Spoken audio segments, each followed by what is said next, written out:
គ្រប់ជំរាបសួរពុកម៉ែបងប្អូនចាថ្ងៃនេះដែរដោយសារតែអ្នកគ្រូម្ដាយនៅខាងអាគារសតចាគាត់បានឲ្យមកជូរព្រឹកដែលគាត់ហាលសម្ងួតឲ្យក្រៀមបីធ្វើជាទឹកម្ជូរព្រឹកចាអញ្ចឹងដំបូងគឺយើងត្រូវលាងទឹកម្ជូរព្រឹកនឹងម្ដងទៅតបមកទៀតគឺយើងដាំទឹកឲ្យពុះហើយដាក់ម្ជូរព្រឹកហ្នឹងចូលទៅក្នុងទឹកដែលកំពុងតែដាំពុះហ្នឹងទុករយៈពេល15នាទីរហូតដល់ជាតិម្ជូរព្រឹកហ្នឹងវាចេញមកខាងក្រៅអញ្ចឹងណាពុកម៉ែបងប្អូនចាអញ្ចឹងដូចរូបដែលនាងខ្ញុំបានបង្ហាញអញ្ចឹងយើងមើលទៅបើសិនជាម្ជូរព្រឹកហ្នឹងវារៀងស្លេកហើយបានន័យថាទឹកវាចេញហ្នឹង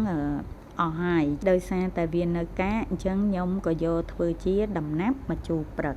យើងដាក់ម្ជូរព្រឹកចូលទៅក្នុងស្ករដែលយើងកំពុងតែកូរហ្នឹងយើងបន្តធ្វើការកូរម្ជូរព្រឹកជាមួយនឹងទឹកស្ករហ្នឹងវាឡើង